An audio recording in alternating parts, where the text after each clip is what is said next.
रमेश सिंह अरोड़ा साहब जो कि सूबाई वजीर हैं अक़लियती अमूर के, प्रोग्राम में मुझे ज्वाइन कर रहे हैं, ट्रांसमिशन में ज्वाइन कर रहे हैं। इफ्तिखार अहमद साहब सीनियर एनालिस्ट हैं, हमारे साथी हैं, हमें ज्वाइन कर रहे हैं। आप दोनों की मैं शुक्रगुजार हूँ। रमेश साहब, ज़रा आपसे बात का आगाज़ करते हैं। सर, इस सारी सिचुएशन को जो मुसलसल डेवलप हो रही है और पाकिस्तान की तरफ से जो कुछ किया जा रहा है, बड़ी मौसर जवाबी कार्रवाइयाँ पाकिस्तान की तरफ से की जा रही है। और अगेन मैं बार बार ये बात कर रही हूँ कि अभी हम उस स्टेज पर नहीं आए कि जहां हम बाकायदा तौर पर भारत को जवाब दें। अभी हम सिर्फ जो कुछ वो कर रहे हैं उनको रोक रहे हैं और जवाब हम देंगे। किस तरफ जाती हुई देख रहे हैं इस सारी सिचुएशन को? और फिर एक और जो यहाँ पर अफसोसनाक सिचुएशन है वो ये कि इस वॉर हिस्टेरिया की वजह से, भारत के इस जंगी जुनून की वजह से, हम क्योंकि अमन पसंद मुल्क हैं और हम पिछले कई सालों से हम दहशतगर्दी से निमट रहे हैं, तो हम चाहते हैं कि हमारे मुल्क के अंदर खेलों का फ़रोग हो, हमारे मुल्क पे दीगर चीज़ें आए। लेकिन अब अफसोस के साथ इस वॉर हिस्टेरिया की वजह से हमें अपना PSL तक मुंतकिल करना पड़ रहा है दुबई। सर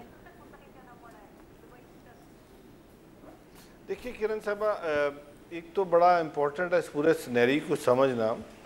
भारत ने 47 से लेके आज तक जो भारत के अंदर एक हिंदुत्व की अप्रोच है, जो भारत के अंदर बजरंग दल है, शिवसेना है, यह एक ऐसी अप्रोच है जिसने पाकिस्तान को एक्सेप्ट नहीं किया। और जब भी पाकिस्तान ने तरक्की की है, जब भी पाकिस्तान के अंदर प्रोग्रेस हुई है, तो भारत के अंदर से फिर आवाज़ें उठी और एक ऐसी कोशिश की गई है कि जिस कोशिश की बुनियाद पर भारत को डिस्टेबलाइज किया जा सके। आज अब देखिए कि जब भारत पिछले 1 साल से हमारी हुकूमत आई है, पाकिस्तान दोबारा फिर एक दफ़ा अपनी तरक्की की मनाजिल तय कर रहा है, इंटरनेशनली पाकिस्तान को अच्छा रेट किया जा रहा है, इन्वेस्टर्स आने को तैयार है, CPEC दोबारा शुरू हो गया, तो भारत के अंदर से और ख़ासकर जो मोदी सरकार जिस वक्त RSS की फ़िलासफ़ी को लेकर चल रही है, उसने दोबारा कार्रवाइयाँ शुरू की। जिस दिन से फॉल्स फ्लैग ऑपरेशन हुआ, मैं पाकिस्तान की सारी जो हमारे फॉरेन मिनिस्ट्री है, डिफेंस मिनिस्ट्री है, अपने चीफ अपना प्राइम मिनिस्टर साहब का भी शुक्रिया अदा करता हूँ, उनको अप्रिशिएट करता हूँ जिस तरीके से बड़ा पॉजिटिव जेस्चर दिया, एक बड़ी मेच्योर स्टेटमेंट्स गई पाकिस्तान की तरफ से, और हमने कहा जी आप तहकीकात करें, हम आपको सपोर्ट करते हैं। लेकिन आप ये देखिए उधर वाक़या होता है और विदिन 30 मिनट्स 12 आवर वो पाकिस्तान को उसका मरूद इल्ज़ाम ठहरा देते हैं। वाइस वर्सा हम भी तो पाकिस्तान में जब जाफर एक्सप्रेस का वाक़या हुआ था, तो आई विश उस वक्त भी भारत फ़ौरन कहता है कि इसके पीछे कौन है, ये किसने कार्रवाई करवाई, और उसको वाक़े को कंडेम करता। हमने तो इज़हार हमदर्दी की और उस वाक़े को कंडेम किया। लेकिन इस पूरे सिनेरियो में किरण साहबा, मैं अपनी सिख कम्युनिटी को अप्रिशिएट करता हूँ, चाहे वो भारत के अंदर थे या दुनिया में कहीं भी बसते थे। उन्होंने कहा हम अमन की बात करते हैं और अमन पाकिस्तान की पहली ख्वाहिश है। सिख कम्युनिटी ने कहा हम पाकिस्तान के साथ खड़े हैं, लेकिन पिछले 2 दिन से जो पाकिस्तान के साथ हो रहा है, जिस तरीके से पाकिस्तान की शहरी आबादियों में इन्होंने वहाँ पर मिसाइल्स फेंके, अब सवाल करता है वो 7 साल का बच्चा, वो 5 साल का बच्चा, वो 3 साल की हमारी बेटी, जिनको इन्होंने बेगुनाह शहीद किया, उनकी क्या गलती थी? क्या वो जो फॉल्स फ्लैग पहलगाम का ऑपरेशन था उन बच्चों ने किया था जिनको आपने निशाना बनाया और शहरी आबादी पर मिसाइल फेंक रहे हैं? और फिर कल जो तमाशा पूरा दिन लगा रहा, 25 से 30 ड्रोन आप मुख्तलिफ इलाकों में भेज रहे हो, और आप आप सिख कम्युनिटी के ननकाना साहब को आप अटैक करें, आप ननकाना साहब की तरफ आप ड्रोन भेज के ननकाना साहब को अटैक करें। मैं इस पूरे सिनेरियो के बावजूद एक चीज़ बड़ी क्लियर है, क्योंकि पाकिस्तान की कौम, जब पाकिस्तान की बात आती है, जब पाकिस्तानियत की बात आती है, हम सब एक हैं। हमारे पॉलिटिकल डिफरेंसेस हो सकते हैं, हमारे लिसानी डिफरेंसेस हो सकते हैं, लेकिन when it comes to Pakistan हम सब एक हैं। और आज पाकिस्तान की अफवाज को, आर्मी चीफ को, पूरी फोर्सेस को, एयरफोर्स को, नेवी को इस वक्त पाकिस्तान की अवाम की सपोर्ट है और हम बड़े इस बात पे कमिटेड हैं कि अमन हमारी आखिरी हद तक हमारी कोशिश अमन है। लेकिन अमन हमारी कभी भी कमजोरी नहीं रहा, लेकिन अगर कोई हमारी अमन को हमारी कमजोरी समझेगा तो भरपूर जवाब दिया जाएगा। बिल्कुल बिल्कुल दुरुस्त कह रहे हैं आप। और जो आपने मासूम बच्चों की बात की ना, जिनके ऊपर ये मिसाइल जब अटैक किया गया था, तो सर ये जो मासूम जनाजे होते हैं ना, छोटे जनाजे होते हैं कि बड़े भारी होते हैं और इसकी बड़ी भारी कीमत इंशाल्लाह भारत को चुकानी पड़ेगी। और ये हम पूरी पाकिस्तानी कौम इसके लिए बड़ी कॉन्फिडेंट है इस बात के लिए। कब आता है जवाब, लेकिन जवाब बड़ा ज़रूर जाएगा और बड़ा भारी जाएगा। जिस वक्त नाज़रीन पहलगाम का वाक़या हुआ था और जब वो फॉल्स फ्लैग ऑपरेशन का ड्रामा भारत ने करना शुरू किया और पाकिस्तान के ऊपर इल्ज़ामात की बौछार करना शुरू की और डायरेक्ट इल्ज़ाम लगाया कि पाकिस्तान की तरफ से सब कुछ करवाया गया, तो उस वक्त हमारे पास इत्तलात आई थी, उस वक्त खबरें मिली थी कि इसराइल की तरफ से कुछ लोग जो हैं वो भारत में उतरे थे और हथियारों के साथ उतरे थे। अब मजीद सिचुएशन इसी तरफ जा रही है कि हमें वो गठजोड़ बाकायदा तौर पर नज़र आ रहा है, और जहाँ सारी दुनिया बात कर रही है कि खित्ते का अमन मुतासर नहीं होना चाहिए, कुछ ममालिक दोनों मुल्कों के लिए कह रहे हैं कि वो स्ट्रेन का मुजाहरा करें, तो वहीं पर हम नेतन्याहू को देखते हैं कि उनकी तरफ से बाकायदा तौर पर भारत को थपकी दी जा रही होती है, मोदी की सपोर्ट का ऐलान किया जा रहा होता है।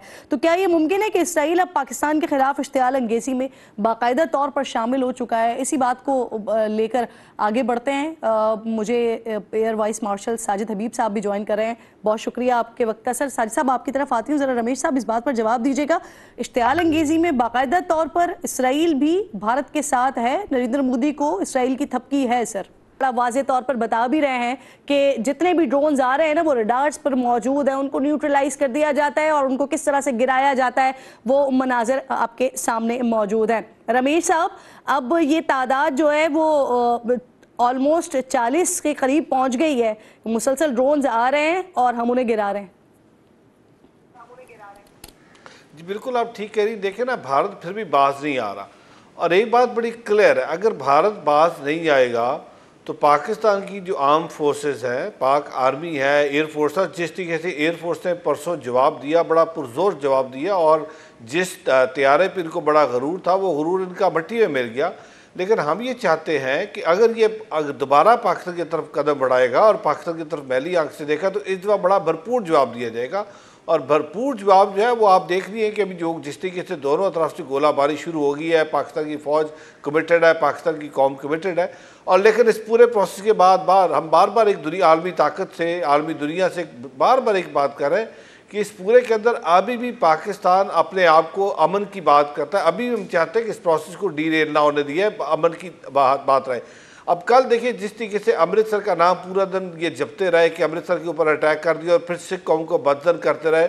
अभी थोड़ी देर पहले आप IPL की बात कर थी, कल मुझे बहुत सारे जो सिख कम्युनिटी के लोग पाकिस्तान आना चाह रहे थे, सर्टनली जो एक सिचुएशन क्रिएट की जा रही है, क्योंकि भारत एक लंबे अरसे से कोशिश कर रहा था कि सिख को पाकिस्तान से दूर करे, क्योंकि सिख पाकिस्तान के साथ जुड़ चुका है। उसके पास जुड़ने की बहुत बड़ी वजह यह है कि सिख की मजहबी इबादतगाहें पाकिस्तान के अंदर है। सिख आप कहते हैं कि मेरा मक्का और मदीना पाकिस्तान में, सिख ये कहता है कि 2 टाइम ये अरदास करता है कि मैं पाकिस्तान जाऊँ। लेकिन जिस तरीके से भारतीय मीडिया एक नेगेटिव प्रोपेगेंडा कर रहा है, और मैं हैरान हूँ कि भारत की कौम, भारत के लोग किस तरीके से भारतीय मीडिया की वो सारी जिस तरीके की वो नेगेटिव प्रोपेगेंडा फैला रहे हैं। आप देखें भारत ने क्या नहीं किया, भारत ने बाकायदा तौर पर PR फर्म्स हायर किए हैं, इन्फ्लुएंसर्स हायर किए हैं, व्लॉगर्स हायर किए हैं, वो लोग जो इस वक्त पूरे के पूरे प्रोसेस को डीरेल कर रहे हैं डिजिटल टेक्नोलॉजी के, उनको हायर किया गया है जो फेक न्यूज़ फैला रहे हैं। अब इस पूरे प्रोसेस के अंदर हम कैसे एक्सपेक्ट कर सकते हैं कि अमन की इस वक्त ये बात करेगा मोदी सरकार, क्योंकि मोदी जो एक फिलॉसफी लेके चल रहा है, मोदी फिलॉसफी लेके चल रहा है हिंदुत्व की। अब जब हिंदुत्व की बात करेंगे तो हिंदुत्व की बात में ये प्रूवन है कि भारत के अंदर जिस तरीके से माइनॉरिटीज़ के साथ जुल्म हुआ, ज्यादती हुई, आज वहाँ पे बैठा हुआ सिख बात कर रहा है कि मेरे साथ स्टेट ओन्ड परसिक्यूशन हुई, स्टेट ओन्ड टेररिज्म हुई। 1984 में जिस तरीके से सिख जेनोसाइड हुआ, जिस तरीके से कश्मीरी मुसलमानों के साथ हुआ, जिस तरीके से वहाँ पे बसे वाले क्रिश्चियंस के साथ हुआ, दलित के साथ हुआ, हम पाकिस्तान का ये अक्सर कहते हैं पाकिस्तान के अंदर, कल भी पूरा दिन राग अलापते रहे पाकिस्तान के अंदर अक़लियत महफूज नहीं। भाई पाकिस्तान की तो वज़ीर आला पार्लियामेंट के अंदर खड़े होकर कहती है कि पंजाब के अंदर अक़लियत महफूज है और अक़लियत मेरे सर का ताज है। पाकिस्तान का कॉन्स्टिट्यूशन ये कहता है कि पाकिस्तान के अंदर बसने वाले तमाम पाकिस्तानी बराबर के शहरी हैं, और कभी भी पाकिस्तान के अंदर मसाइल होंगे, पाकिस्तान के अंदर अक़लियतों के साथ जुल्म होता होगा, लेकिन वो इंडिविजुअल्स एक्ट है। कभी भी पाकिस्तान में अक़लियतों के खिलाफ स्टेट ओन्ड टेररिज्म नहीं हुई। वेयर एज भारत के खिलाफ बहुत सारे आपके पास डोसियर हैं, केसेस मौजूद हैं जहाँ पे भारत खुद इन्वॉल्व रहा। 1984 में जब अकाल तख्त साहब के ऊपर चढ़ाई हुई, रियासत ने की, उसके अंदर बिहार के अंदर मुस्लिम जेनोसाइड हुआ, उस वक्त मोदी साहब वहाँ पे वज़ीर आला थे, इनको बुचर ऑफ गुजरात कहा गया। तो कश्मीर के साथ जो कश्मीरी मुसलमानों के साथ हुआ, स्टेट ने किया। और फिर आज दुनिया अगर कहती है कि भारत इन्वॉल्व है दहशतगर्दी में और भारत टेररिज्म को एक्सपोर्ट कर रहा है, कैनेडियन प्राइम मिनिस्टर पाकिस्तान के बारे में नहीं कह रहा। ये सोचना चाहिए भारतीय अवाम को, भारत के अंदर वो जो लिबरलिज्म की बात करते हैं भारत के अंदर, बिकॉज भारत एक सेकुलर स्टेट कहते हैं, तो भारत के शहरियों को सोचना होगा अगर भारत एक सेकुलर स्टेट है, तो क्या जो भारत की पॉलिसी है खासकर अक़लियतों के हवाले से, क्या वो सेकुलर है, क्या वो फंडामेंटल ह्यूमन राइट्स की बात करता है? अब ये वो सारी चीजें जो भारत को सोचना होंगी। जी बिल्कुल ठीक। अच्छा